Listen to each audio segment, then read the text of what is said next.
আসসালামু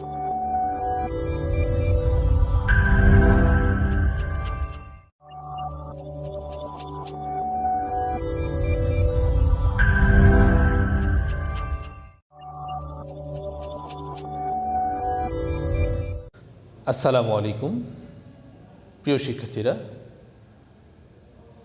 প্রকৃতিতে শীত বিদায় নিচ্ছে, বসন্ত আমাদের দ্বারে উকি দিচ্ছে। এরকম একটি পরিবেশে আবারও আমি হাজির হয়েছি আমাদের নতুন বছরের নতুন সিলেবাসের একটি নতুন কবিতা প্রতিদান একাদশ এবং দ্বাদশ শ্রেণীর সাহিত্যপাঠ অংশের এই কবিতাটি নিয়ে আলোচনা করার জন্য। কেন বসন্তের কথা বললাম? বসন্ত আসলে ঋতুরাজ। বসন্তকালে মানুষ একেবারে পুরনোকে ছেড়ে নতুনভাবে শুরু করে, সবার মধ্যে একটা শ্বাস রব থাকে প্রকৃতির মধ্যে, এমনকি মানুষের মধ্যেও। তো আমরা প্রত্যাশা করব এই বসন্তের মাধ্যমে যেন আমাদের করোনাকালীন যে বিপর্যয়, যে আড়ষ্টতা, সেটি দূর হয়ে সুন্দর এবং সাবলীল স্বাভাবিক জীবন আমরা হয়তো ফিরে পাব। শিক্ষার্থীরা, আজকে আমরা আলোচনা করব প্রতিদান কবিতাটি। দেখো, এখানে আমি লিখে রেখেছি প্রতিদান। প্রতিদান আসলে ব্যাপারটা কি, কবি কেন প্রতিদান কবিতাটি লিখেছেন।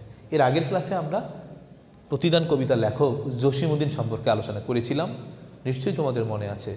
আজকে কবিতাটি আলোচনা করব। শুরুতে জেনে নিই প্রতিদান কি আসলে। প্রতিদান হচ্ছে, আজকে আমাদের সমাজের দিকে যদি আমরা তাকাই, দেখব একজন আরেকজনকে কষ্ট দিচ্ছে, কেউ কারো অনিষ্ট করছে, অন্যের ক্ষতি করছে, অন্যের পিছনে লেগে আছে, সাম্প্রদায়িক সহিংসতা সৃষ্টি হচ্ছে। কিন্তু কবি এখানে ব্যর্থহীনভাবে বলেছেন যে আমার ক্ষতি করছে, আমি তার উপকার করব। শুধু উপকার করেই ক্ষান্ত হবেন না, তাকে এই ভালোবাসা দিয়ে উপকার করে মায়ার বাঁধনে হৃদয়ের সাথে গেঁথে দিতে চেয়েছেন কবি। তো যে আমার ক্ষতি করেছে, আমি শুধু তাকে ক্ষমাই করব না, বরং তার উপকার করে প্রতিদান দিয়ে আমি তাকে আমার হৃদয়ের সাথে গেঁথে নেব। এই হচ্ছে প্রতিদান কবিতার মূল বিষয়। তা আমরা কি সবাই এরকম প্রতিদান দেওয়ার জন্য প্রস্তুত, যে আমার ক্ষতি করবে আমি তার উপকার করব, করে তাকে আমি আমার ভালোবাসায় বেঁধে নেব? শিক্ষার্থীরা, এই সমাজে বর্তমান সময়ে যখন সবাই সবার পিছনে লেগে আছে, তখন আমাদের উদ্দেশ্য হওয়া উচিত আমরা কারো পিছনে নয়, বরং সামনে। আর পিছনে লেগে থাকবো না, বরং সামনে যাব, এগিয়ে যাব। আমি যখন কারো সামনে যাব, তখন তার উপকার হবে, তার ভালো হবে। পিছন থেকে কারো ক্ষতি নয়, বরং সামনে থেকে নিজে এগিয়ে যাব এবং অন্যকেও এগিয়ে নেব। এই হওয়া উচিত আমাদের উদ্দেশ্য।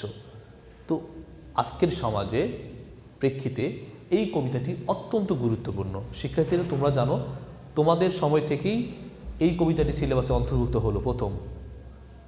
এটি একেবারেই তোমাদের সিলেবাসে নতুন একটি কবিতা, তোমাদের সময় থেকেই কবিতাটি শুরু হলো।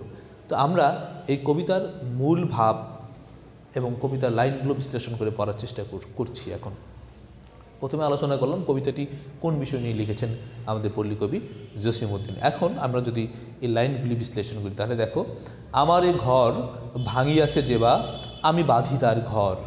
আমার এ ঘর ভাঙিয়াছে যেবা, আমি বাঁধি তার ঘর। আপন করিতে কাঁদিয়া বেড়াই, যে মোরে করেছে পর। আজকে ঘর ভাঙা, আমার ঘর যে ভাঙছে, কবি বলছেন যে আমার ঘর ভেঙে দিচ্ছে, আমি তার ঘরটাকে বেঁধে দিব। যে আমাকে পর করে দিয়েছে, তাকে পর করার জন্য আমি কেঁদে বেড়াচ্ছি। এখানে ঘর ভাঙা বলতে কেউ তোমার ঘর ভেঙে দিচ্ছে তা না, আসলে তোমার বাড়িঘর ভেঙে দিচ্ছে তা না। ঘর ভাঙা বলতে তোমার ক্ষতি করছে, তোমার ঘর ভেঙে দিচ্ছে, তোমার মন ভেঙে দিচ্ছে, তোমাকে কষ্ট দিচ্ছে। এই যে বিভিন্নভাবে যারা আমাদের পিছনে লেগে আছে, আমাদের অনিষ্ট করার চেষ্টা করছে, ওই বলছেন যে তাদের উপকার করছি আমি। আমার ঘর ভেঙে দিচ্ছে, আমি তার ঘরটাকে উঠিয়ে দেব। যে আমাকে একটু আঘাত করছে, আমি প্রত্যাঘাত না করে তাকে বরং আমার ভালোবাসাটাই উপহার দেব। এই বিষয়টি কবি বলেছেন যে আমি কেঁদে বেড়াচ্ছি কিসের জন্য? যে আমাকে পর করে দিয়েছে, তাকে আপন করে বুকে নেয়ার জন্য আমি কেঁদে বেড়াচ্ছি। তো শিক্ষার্থীরা, খুবই চমৎকার কথা এবং খুব মনোযোগ দিয়ে কবিতাটি পড়ে নিজের মধ্যে আত্মস্থ করতে হবে। পথে পথে আমি ফিরি তার লাগি, দীঘল রজনী তার তরে জাগি, ঘুম যে হরেছে মোর। দেখো, আমি পথে পথে সেরকম একজন মানুষের জন্যই খুঁজে বেড়াই, ঘুরে বেড়াই, যে আমি পথে পথে ফিরি তার লাগি। আমি সেরকম একজন মানুষের জন্য রাস্তায় রাস্তায় ঘুরে বেড়াচ্ছি। কে সে? যে দীঘল রজনী, আন্ডারলাইন করো আমার সাথে সাথে। দীঘল রজনী মানে দীর্ঘ রাত, যে আমার ঘুম হরেছে, আমার সারা রাত, এই দীর্ঘ রাতের আমার চোখের ঘুম যে কেড়ে নিয়েছে, আমি তার জন্যই পথে পথে ঘুরে বেড়াচ্ছি, তার সাক্ষাৎ লাভের জন্য। যে আমার ঘুম কেড়ে নিয়েছে তাকে আঘাত করার জন্য কবি ঘুরে বেড়াচ্ছেন না, বরং তাকে বুকে টেনে নেয়ার জন্য কবি ঘুরে বেড়াচ্ছেন। হ্যাঁ, পথে পথে আমি ফিরি তার লাগি, দীঘল রজনী তার তরে জাগি, ঘুম যে হরেছে মোর। যে আমার রাতের ঘুম কেড়ে নিয়েছে, তার জন্য আমি দীর্ঘ রাত জেগে জেগে বসে আছি।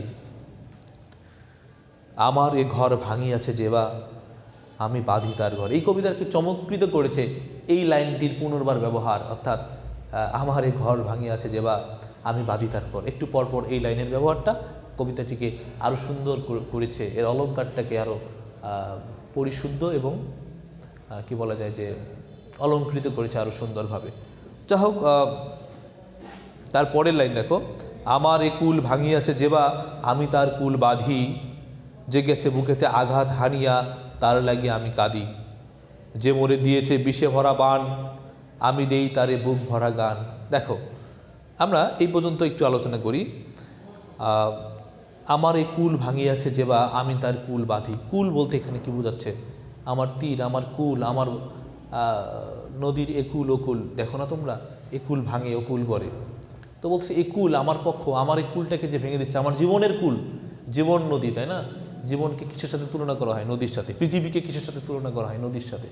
চর্যাপদের সেই পথটি নিশ্চয়ই তোমরা শুনেছ, ভবনই গহন গম্ভীর বেগে বাহি, দুয়ামতে চিখিল মধ্যে থই নহি। হ্যাঁ, পৃথিবী নামক নদী, তাই না, কত গহীন এবং গম্ভীর বেগে প্রভাবিত হচ্ছে। যাই হোক, চর্যাপদের আলোচনায় যাব না, আমি এখানে আলোচনা করছি। দেখো, যে আমার কুল ভেঙেছে, আমি তার কুল বাঁধব বলে ঘুরে বেড়াচ্ছি। যে আমার বুকে আঘাত হেনেছে, আমি তাকে আঘাত করার জন্য ঘুরবো না, বরং তার জন্য আমি কাঁদছি, এই জন্য যে তার বুকে যেন আর কেউ আঘাত না হানে। যে আমার বুকে আঘাত হেনেছে, আমি কষ্ট পেয়েছি, কিন্তু তার বুকে কেউ আঘাত হানুক কিংবা আমি আঘাত হানি, এর জন্য কবি বলছেন না, আমি এর জন্য ঘুরছি না, বরং আমি ঘুরে বেড়াচ্ছি তার পিছনে পিছনে, কেউ যেন তার বুকে এরকম আঘাতটা না হানে। কারণ আমি জানি বুকে আঘাত হানার কষ্টটা কত বেশি, এই আঘাতটা যেন তার বুকে কেউ না হানে।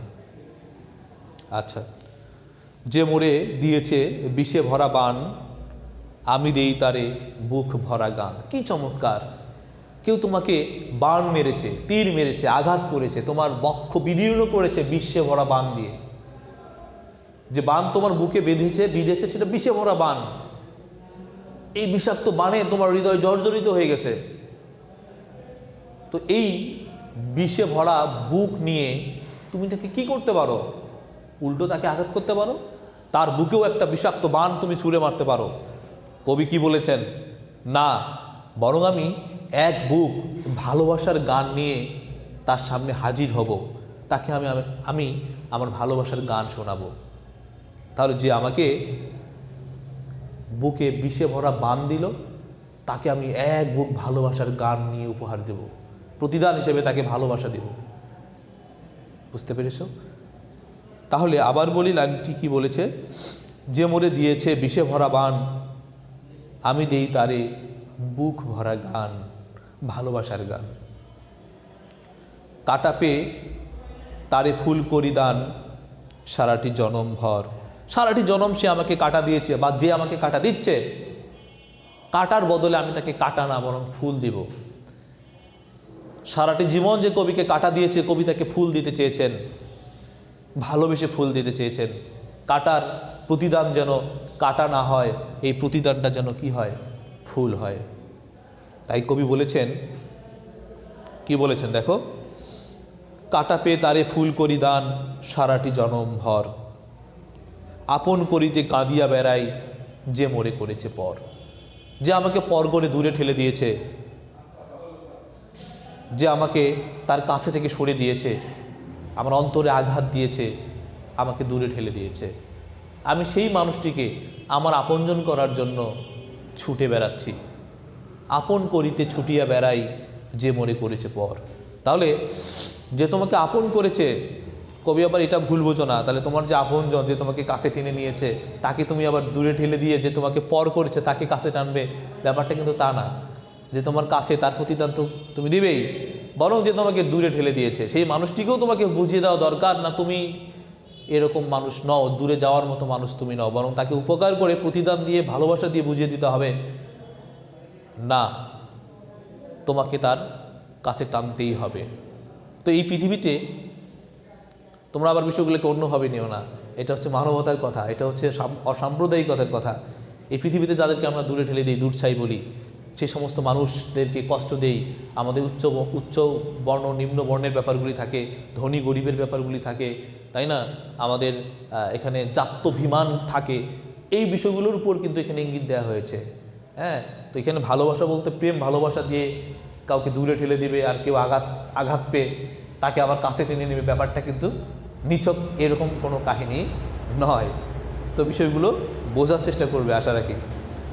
আচ্ছা, আপন করিতে কাঁদিয়া বেড়াই যে মরে করেছে পর। মোর বুকে যেবা কবর বেঁধেছে আমি তার বুক ভরি, রঙিন ফুলের সোহাগ জড়ানো ফুল মালঞ্চ ধরি। দেখো তো, মোর বুকে যেবা কবর বেঁধেছে আমি তার বুক ভরি, আমার বুকে যে ব্যথার কবর গেড়ে দিয়েছে, আমার বুকে যে ব্যথার কবর গেড়ে দিয়েছে, আমি কি করব? আমি তার বুক ভরে দেব। যে আমার বুকটাকে শূন্য করে দিয়েছে, যে আমার বুকটাকে খালি করে দিয়েছে, আমাকে নিঃস্ব করে দিয়েছে, আমি কি তার বুকটা খালি করব? না, আমি তার বুকটা ভরে দেব। এবং রঙিন ফুলের সোহাগ জড়ানো ফুল মালঞ্চ ধরি, এবং তাকে আমি কি দিব উপহার? রঙিন ফুলের ফুল মালঞ্চ, ফুল মালঞ্চ মানে ফুলের বাগান। হ্যাঁ, সোহাগ জড়ানো ফুল মালঞ্চ ধরি। দেখো, রঙিন ফুলের সোহাগ জড়ানো ফুল মালঞ্চ ধরি। তো কবির বুকটাকে যে কবর বানিয়ে দিচ্ছে বলতে এখানে কি বলছে? খালি করে দিচ্ছে, শূন্য করে দিচ্ছে, অন্ধকার করে দিচ্ছে। কবি অনেক রঙিন ফুল নিয়ে, আর সেখানে সোহাগ জড়ানো মানে আমাকে জড়ানো, অর্থাৎ ভালোবাসা জড়ানো ফুল বাগান সহ কবি তার জন্য নিয়ে প্রস্তুত। কবি হৃদয় অন্ধকার করে দিয়েছে, কবির প্রতিদানে কি দিল? এক বাগান ফুল, রঙিন ফুল, এবং সাথে সোহাগ জড়ানো, ভালোবাসা জড়ানো, মায়া জড়ানো, যে ফুল প্রত্যাখ্যান করার মতো সাধ্যি কারোরই নেই। অতএব মানুষের উপকার করতে হবে এই ভেবে, পুরোটা দিয়ে, পুরো ভালোবাসা দিয়ে, একেবারে ধ্যান জ্ঞান করে মানুষের উপকার করতে হবে। যখন তুমি এইভাবে কারো উপকার করবে, সেই লোকটি যত কঠিনই হোক তোমাকে আর প্রত্যাখ্যান করতে পারবে না। যে কারণে এখানে বলা হচ্ছে যে আমার বুকে কবর বেঁধেছে আমি তার বুকটাকে ভরে দেব। হ্যাঁ, আর কি করব? রঙিন ফুলের সোহাগ জড়ানো ফুল মালঞ্চ ধরে তাকে আমি উপহার দেব। তো এরপরে দেখো, যে মুখে সে কহে নিঠুরিয়া বাণী আমি লয়ে করে তার মুখখানি। যে মুখে সে কহে নিঠুরিয়া বাণী, এই লাইনের অর্থ আন্ডারলাইন করো। যে মুখে সে নিষ্ঠুর কথা বলে, কঠিন কথা বলে, আঘাত দেওয়ার কথা বলে। এই জসিমউদ্দিনই তার কবর কবিতায় বলেছিলেন, হাতেতে যদিও না মারিত শত যে মারিত ঠোঁটে। তার নাতনি সম্পর্কে তিনি এই উক্তিটি করেছিলেন। শ্বশুরবাড়ির লোকজন হাতে মারতো না, কিন্তু ঠোঁটে মারতো, বলতে কথায় মারতো। কথার আঘাত বড় আঘাত। শারীরিক আঘাত হয়তো সহ্য করা যায়, কিন্তু কথার আঘাত সহ্য করা কঠিন। তো কবি বলেছেন, যারা কথায় আঘাত করে, নিষ্ঠুর বাণী যারা দেয়, কবি তাদেরকে সেই নিষ্ঠুর বাণীর প্রত্যাঘাত কি দিয়েছেন? এই প্রতিদান কি দিয়েছেন? না, তিনি এরকম কোনো নিঠুর বাণী দেননি, বরং আমি লয়ে করে তারে মুখখানি। হ্যাঁ, তারই মুখখানি। যে মুখে সে কহে নিঠুরিয়া বাণী আমি লয়ে করে তারই মুখখানি। কত ঠাই হতে কত কি যে আনি সাজাই নিরন্তর, আপন করিতে কাঁদিয়া বেড়াই যে মরে করেছে পর। যে নিষ্ঠুর মুখে নিষ্ঠুর কথা বলে, তার মুখখানিকে আমি অন্তরে লালন করি, তার মুখখানিকে আমি অন্তরে ভালোবাসার জায়গায় স্থান দেই। এবং কত ঠাই হতে কত জায়গা হতে কত কি যে আনি সাজাই নিরন্তর, আমি কত জায়গা হতে কত স্থান থেকে কত কিছু সৌন্দর্যপূর্ণ জিনিস এনে আমি তার মুখটাকে সাজিয়ে দেওয়ার অপেক্ষায় বসে থাকি। আমি আপন করতে ছুটে বেড়াই, যে মরে করেছে পর তাকে আমি খুঁজে বেড়াই। তো এই কবিতার শেষ লাইনটাও এরকম, আপন করিতে কাঁদিয়া বেড়াই, যে মরে করেছে পর। অর্থাৎ আমি বলেছি এই লাইনটির বারংবার ব্যবহার এই কবিতাটিকে অনেক ব্যঞ্জনাপূর্ণ করেছে এবং কবিতার ভাব গাম্ভীর্যকে অনেক বৃদ্ধি করেছে। শেষ কথাও একই রকমই হলো যে আমি সেই মানুষের জন্যই কেঁদে বেড়াচ্ছি যে আমাকে পর করে দিয়েছে, আমি সেই মানুষের জন্যই ছুটে বেড়াচ্ছি যে আমাকে দূরে ঠেলে দিয়েছে, আমি সেই মানুষের জন্য কেঁদে বেড়াচ্ছি যে মুখে কঠিন কথা বলে আমাকে দূরে ঠেলে দিয়েছে, আমাকে কষ্ট দিয়েছে। আমি সেই মানুষের জন্য খুঁজে বেড়াচ্ছি যে আমার অন্তরে আঘাত দিয়েছে, বিষ ভরা বান দিয়েছে। আমি সেই মানুষের জন্য কেঁদে বেড়াচ্ছি যে আমার অন্তরকে শূন্য করে দিয়েছে, কবর করে দিয়েছে। আমি সেই মানুষের জন্য ছুটে বেড়াচ্ছি, তার জন্যই কেঁদে বেড়াচ্ছি। তো মূল কথাটা হচ্ছে কি? প্রতিদান। এই প্রতিদান কবিতার মূল বিষয়টা কি হবে তাহলে? এই প্রতিদান কবিতার মূল বিষয়টা হবে প্রতিদান। যে আমার অনিষ্ট করবে আমি তার প্রতিদান দেব, ভালোবাসায় ভালোবাসায় পরিপূর্ণ করব তাকে। এটা নিয়ে পরের ক্লাসে আমরা ইনশাল্লাহ আরেকটু আলোচনা করব। তো আজকে আমার মনে হয় যে এ পর্যন্তই থাকুক, এবং খুব শীঘ্রই এর পরের ক্লাসে সৃজনশীল এবং এর কিছু গুরুত্বপূর্ণ বিষয় নিয়ে তোমাদের সাথে কথা বলবো। সে পর্যন্ত সবাই ভালো থেকো। আজকের মতো বিদায়। আল্লাহ হাফেজ।